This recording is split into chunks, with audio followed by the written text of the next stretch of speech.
So this is Jim Bratton Podcast, and we're talking to Ben Perez, who's also known as Catfish Perez, right? Yes, sir. And he is the artist here for the next month at the Proletariat. And can we just go back to a little bit about how you began and everything?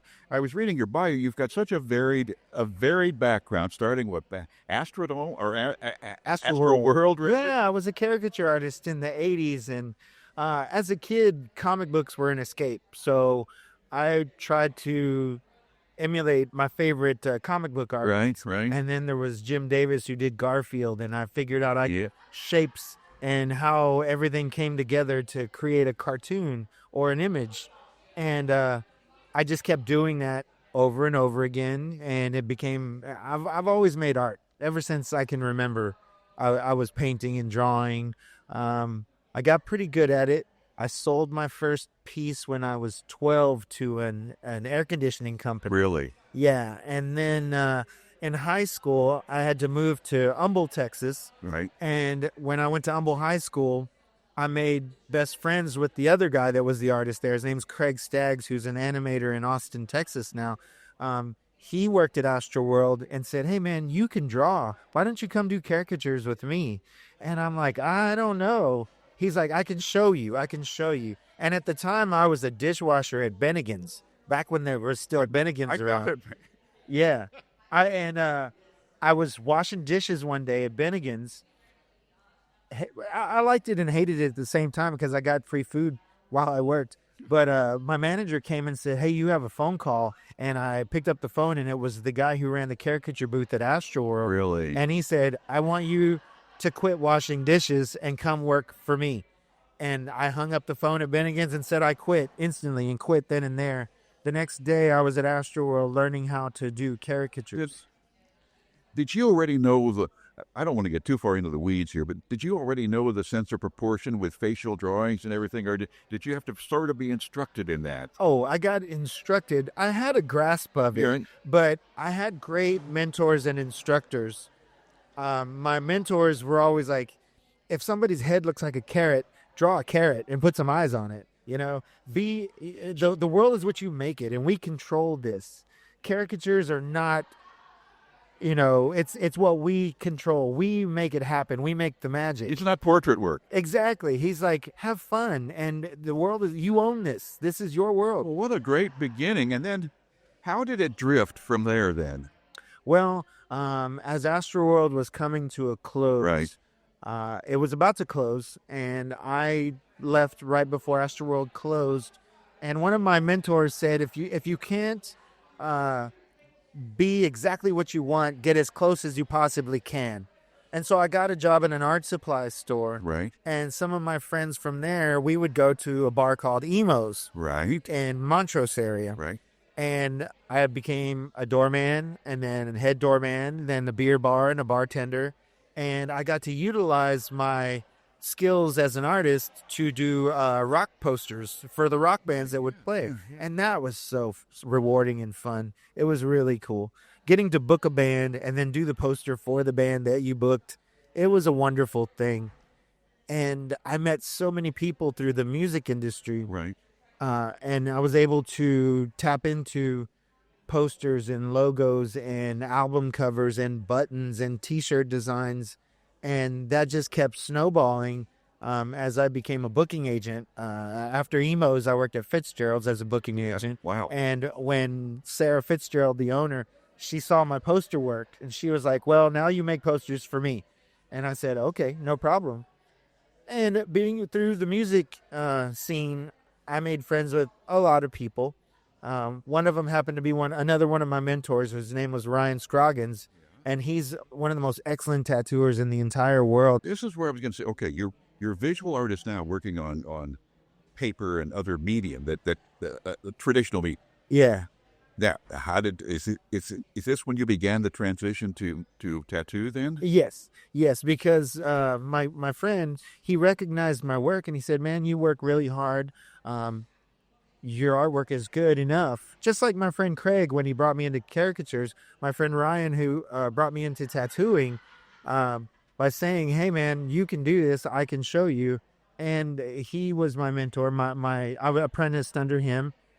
because he saw my poster work and he saw the artwork that I did when we met through the music scene. I'm going to guess that because you began in caricature, that you're a fast artist. Oh yeah, yeah. The faster you could draw, the more money you would make back then. There was certainly In fact, we had a sign that said 10 minutes or less or 15 minutes or less. I always went past that, but still, it was kind of, if you could draw fast, you made more money, and that was pretty cool. Yeah, so you capture the essence.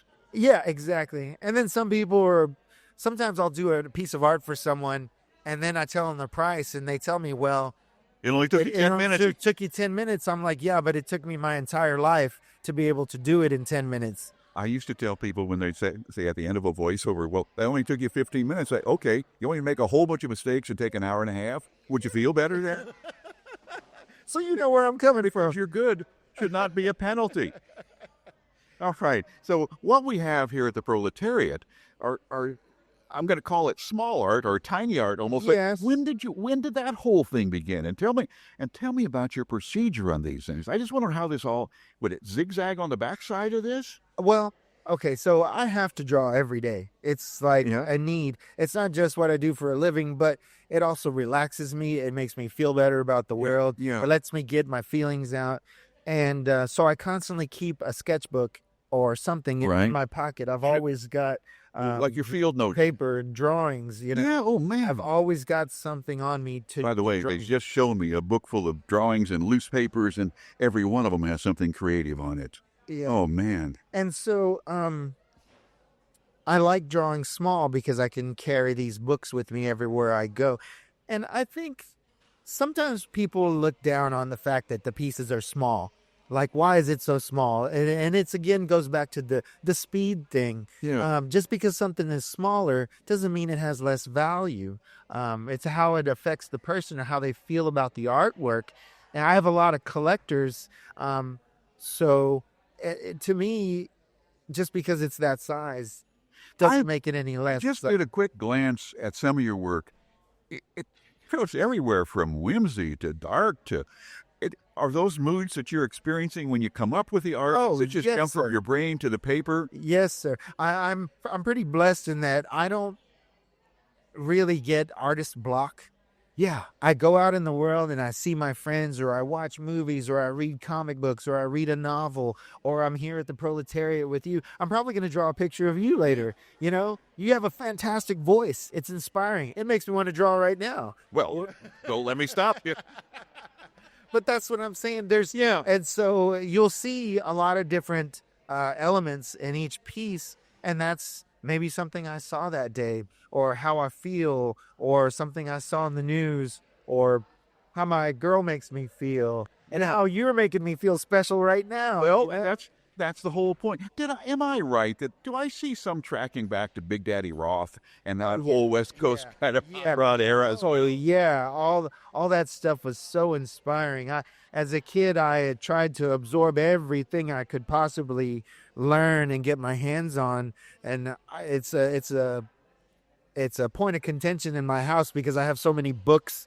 There's stacks and stacks of books and art books everywhere in my I'm sure that you'll see. And I'm running out of room in there. I love the size. I mean, how many pieces did you bring here? 75. There's 75 pieces, yes. $50 a piece, right? Yes, sir. And they're you have some backup stock, I see. Oh yeah, they're disappearing off the wall as we speak. Yeah, and Becky's replenishing them as they disappear.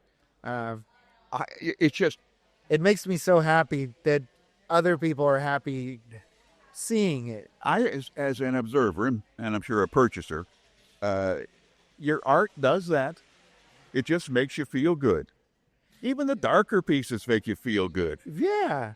And even though they're small, there's a lot of detail.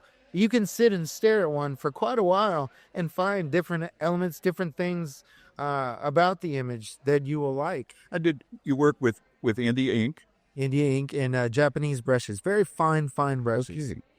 So how many different width brushes will you use? Oh gosh, maybe a couple. There's one brush I use mainly for everything. I like drawing with brushes because, I mean, you can apply pressure and it brings out more ink. As opposed to a calligraphy pen or something like that. Yes, or a technical pen. Or a technical, yeah. I prefer brushes because there's the fluidity of line. There's a concept I learned through tattooing, and my teacher taught me this, of confidence of line, where you can't be scared. You just do it, man. Once you start. Yeah, once you start, there's no stopping. It's just like a carryover from Picasso, Exactly. and it's like one-line drawings that he would do. Yeah, and because they're done on zigzag rolling papers, there's no way for me to sketch it out ahead of time Right. and then ink it. I just have to create it, freehand it. Do the rolling papers coincidentally have about the right texture and absorption to work well with the India? Yes, it's like rice paper. Yeah. It is rice paper. Right. And so you have to be delicate with it.